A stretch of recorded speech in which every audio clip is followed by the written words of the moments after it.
کربلا میں حسین مولا نے سارے رشتے بھی جمع کیے ہیں، بھانجے ہیں، بھتیجے ہیں، بھائی ہیں، کوئی ایک رشتہ بتائیے، بیٹے ہیں، کوئی ایک رشتہ بتائیے جو کربلا میں امام نہیں لے کر آئے۔ جی جناب حبیب ابن مظاہر کو تو خط لکھ کے بلایا ہے، زہیر قین کو تو ڈھونڈ کے لائے۔ زہیر اپنی زوجہ کے ساتھ خیمے میں بیٹھے ہیں، عمرہ کر کے لوٹ رہے ہیں کہ غلام دوڑتا ہوا آیا، مالک حسین کا قافلہ ٹھہرا ہے۔ باہر آ کے دیکھا تو خیمے لگ رہے تھے، کہا حسین کے خیمے لگ رہے ہیں، حسین یہاں سے گزر رہے ہیں۔ زہیر اپنے خیمے میں آ گئے، کچھ ہی دیر بعد ایک سوار آیا اور آ کے کہا کہ حسین مولا نے زہیر کو بلایا ہے۔ زہیر نے اس آنے والے سے کہا کہ حسین کو میرا سلام کہہ دو۔ زیادہ دیر نہیں گزری کہ ایک اور گھوڑا آیا جس پہ عباس بیٹھے تھے۔ زہیر نے احترام کیا، ادب کیا، علی کا بیٹا آیا ہے۔ دروازے پر آئے، عباس علی کیا پیغام لائے ہو؟ کہا میرے مولا حسین نے آپ کو بلایا ہے۔ کہا ذرا رکو۔ خیمے کی پشت پر گئے جہاں گھوڑے بندھے ہوئے تھے، ایک خوبصورت تازہ فربا صحت مند سفید گھوڑا، اچھی نسل کا گھوڑا، اس کی لگام اس کو ڈالی اور لا کر حضرت عباس کو دے کر کہا میری طرف سے حسین کو ہدیہ کر دو اور کہو کہ زہیر آنے سے معذور ہے۔ مولا عباس نے فرمایا مجھے اس کی اجازت نہیں تھی کہ میں آپ سے گھوڑا لے کر آؤں، مجھے جتنا کام دیا تھا وہ کام یہاں پورا ہو گیا۔ گھوڑا لیے بغیر حضرت عباس چلے گئے۔ ابھی کچھ دیر گزری تھی کہ غلام دوڑتے ہوئے آئے، حسین آ رہے ہیں۔ زہیر کے ہاتھ پیر کانپنے لگے، گھبرانے لگا، حسین آ رہے ہیں۔ سر پہ جو عمامہ رکھا، اپنے حجرے سے خیمے سے باہر نکلا، سامنے مولا حسین کا ذوالجناح کھڑا ہے۔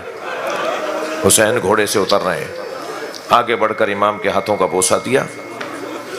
آپ نے زحمت فرمائی، زہیر تمہیں آنے میں تأمل ہو رہا تھا تو ہم نے سوچا ہم خود آ جاتے ہیں۔ یہ کہہ کر زہیر کا ہاتھ پکڑا اور بیابان میں زہیر کو لے کر حسین چلے گئے۔ حضرت عباس، حضرت علی اکبر، زہیر کے غلام سب کھڑے دیکھ رہے ہیں کہ دونوں علیحدہ کھڑے باتیں کر رہے ہیں۔ کچھ ہی دیر کے بعد زہیر واپس آئے، حسین گھوڑے پہ بیٹھ کے تشریف فرما ہوئے چلے گئے۔ زہیر خیمے میں آئے اور اپنی زوجہ سے کہنے لگے میں تمہیں طلاق دے رہا ہوں۔ اس نے کہا میرے اور آپ کے درمیان تو کوئی اختلاف نہیں ہوا، مجھے طلاق کیوں دے رہے ہیں؟ کہا طلاق کی عدت 3 مہینے کی ہوتی ہے اور وفات کی عدت 4 مہینے کی ہوتی ہے۔ میں طلاق دے دوں تاکہ تم کم سے کم مجھ سے جڑی رہو، آزاد جلدی ہو جاؤ۔ کہا کیوں ایسا کرنا چاہ رہے ہیں؟ دیکھیے حکمتیں دیکھیے۔ کہا ایسا کیوں کرنا چاہ رہے ہیں؟ کہ حسین نے مجھے صحرا میں لے جا کر جنت میں میرا مکان دکھا دیا ہے اور وہ لسٹ دکھائی ہے، وہ فہرست دکھائی ہے جو نبی نے بنائی ہے۔ جس لسٹ کو، جس فہرست کو نبی نے لکھا ہے کہ حسین کربلا میں تمہارے ساتھ کون کون شہید ہوگا، مولا نبی نے میرا نام اس میں لکھا ہے، لہذا میں تو حسین کے ساتھ کربلا جا رہا ہوں اور میں شہید ہو جاؤں گا اور جنت میں میرا مقام بھی حسین نے مجھے دکھا دیا ہے۔ کہا پھر مجھے طلاق نہیں دو، اتنے بڑے آدمی کے ساتھ زندگی بھر جڑ کے رہوں گی کہ جس نے اپنی جان حسین پر قربان کر دی۔ جب کبھی کوئی پوچھے گا تم کس کی زوجہ ہو تو میری عزت بڑھے گی، میں کہوں گی کہ میں زہیر قین کی زوجہ ہوں۔ زہیر عزادارو چلے گئے، کربلا میں حسین کے ساتھ عصر عاشور شہید ہو گئے۔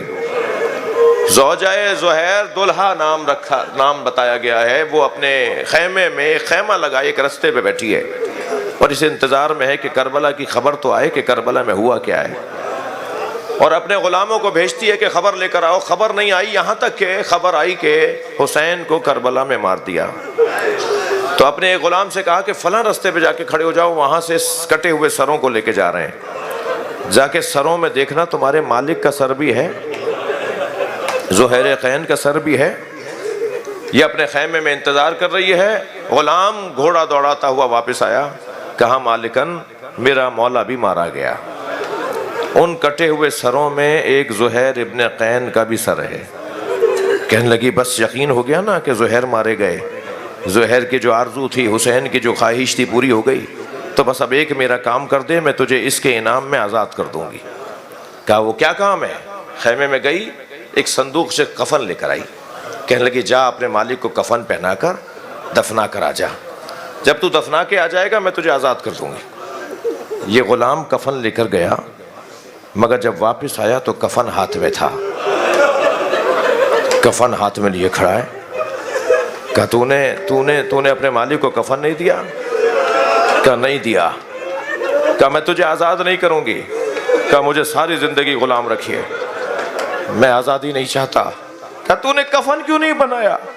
کہنے لگا کیا کرتا، کفن ایک تھا، وہاں نبی کا نواسا بے گور و کفن ہے۔